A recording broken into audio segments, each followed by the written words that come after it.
어쨌든 주제를 잡고 밑그림을 계속 그리고 보태가던 가운데 수련의 말씀이라는 게 여러분 보통 한 2시간 정도 말씀을 전합니다. 제가 뭐 좀 약간 기분이 좋다 그러면 3시간까지도 저는 말씀을 전할 수 있는데요. 제가 이번에 아주 조절하느라고 굉장히 힘이 들었습니다. 말씀을 확 잘라가면서 아주 짧게 해서 한 1시간 반 정도 아주 짧게 끝냈는데 이제 수련회에 맞추다 보니까 저도 모르게 말씀을 준비하는 양이 늘어나더라고요. 그래서 제가 오늘 말씀을 준비해 보니까 대략 한 6장 정도 나오는 거예요. 보통 제가 한 4장 정도로 말씀을 전하거든요. 그래서 오늘 안 되겠다. 제가 여러분에게 비도 오는데 이러한 슬픔을 선사해서는 안 되겠다 싶어서 제가 과감하게 말씀을 반으로 잘랐습니다. 그래서 오늘 제가 말씀을 다 전하지 못합니다. 오늘 1부에 대한 내용들을 전하고 다음 주에 2부의 내용을 전할 텐데요. 여러분 이 말씀을 통해서 하나님께서 모세의 힘을 어떻게 빼시는지 어느 부분에서 모세의 힘을 빼시는지를 한번 먼저 생각해 보기를 원합니다. 여러분 힘과 긴장은 다른 이야기입니다. 뻣뻣해도요 긴장해서 뻣뻣한 사람들이 있습니다. 긴장해서 뻣뻣하면요 제대로 일을 못합니다. 연주자가 음악을 연주해야 되는데 긴장합니다. 그러면 부드럽게 하지 못하고 뻣뻣 그런 경험 있으시죠? 항상 그러시죠? 네. 설 때마다 딱 잘해야 되는데 노래하는 사람이 긴장하면 잘하지 못합니다.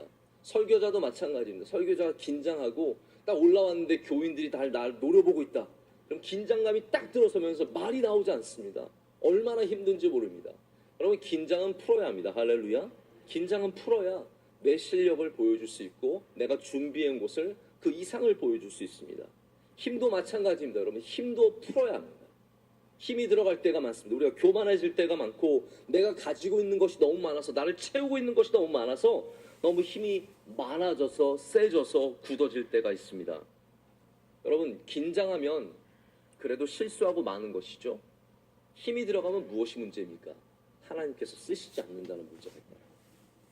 하나님께서 영원히 힘 들어간 사람은 교만한 사람은 사용하지 않으시기 때문입니다. 그래서 하나님은 모세를 부르시고 나서도 부르시기 전부터 모세의 힘을 빼시는 작업을 이미 시작하신 겁니다. 첫 번째 힘 빼는 게 무엇입니까? 바로 낮아지게 하시는 겁니다. 할렐루야. 낮아지게 하셨어요. 여러분 만약 내가 낮아지는 경험이 있다. 그러면 하나님께서 내가 좀 힘 빼기를 원하시는구나. 나를 힘을 빼시는구나라는 그러한 믿음의 고백을 해야 합니다. 하나님께서 지금 나를 낮추고 계시는구나. 자기가 원해서 됐든 원하지 않았던 모세는 어쨌든 왕자였습니다. 왕자였다라는 거예요. 그리고 그 왕자의 자리를 동족인 히브리인을 돌보다가 감싸다가 잃어버리게 되었습니다. 자, 이 과정에 대해서 이 상황에 대해서 성경이 자세히 기록하고 있지는 않지만 분명한 것은 왕자의 자리를 버리는데 모세가 시원하다. 이제 왕자 아니니까 너무 좋네. 그러면서 벗지는 않았을 것이다라는 거예요. 굉장히 그 왕자의 그 좋은 자리를 내려놓는 것이 그 상실의 아픔이 대단했을 것이다라는 것이죠. 왕에서 목동이 되는 일은 결코 쉬운 일이 아닙니다. 목동에서 왕이 될 수는 있습니다. 다윗이 그랬죠. 그러나 왕자에서 목동이 되는 일은 결코 쉬운 일이 아닙니다. 우리가 작은 차를 타다가 큰 차를 타면 기분이 좋습니다. 그러나 큰 차를 타다 작은 차를 타면 내 인생이 왜 이렇게 됐나? 나는 어쩌다가 이렇게 됐지라는 생각이 들지 않습니까? 근데 하나님께서 모세를 낮추시는 거죠. 그의 권위의 힘을 빼셨습니다.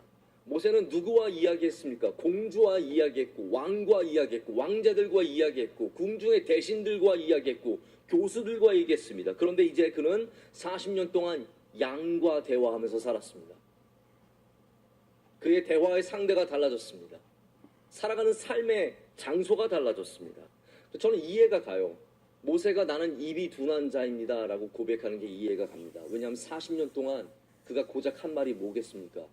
양들을 부르고 그의 부모님 장인과 이야기하고 아내와 이야기하는 아주 소박한 삶만을 살았기 때문일 것입니다. 저도 이제 영어를 사용하다가 한참 동안 저도 요즘에 전혀 영어를 사용할 기회가 없는데 그러다 갑자기 미국에 가면 처음에 잘 말이 나오지 않습니다. 참 입이 떼어지지가 않습니다. 내가 참 입이 둔하다라는 그런 생각을 갖습니다. 여러분 궁중에서 말을 배운 교육을 잘 받은 모세가 말을 못하게 된 내가 입이 둔한 사람이다라고 고백하게 된 이유가 무엇이겠습니까? 바로 말할 수 없는 삶을 40년 동안 살았기 때문이다라는 것이죠. 지금 왕을 설득해야 되고 바로를 설득해야 되고 이스라엘 사람들을 설득해야 할 모세에게 왜 하나님께서는 입술의 복을 주시지 않으셨습니까?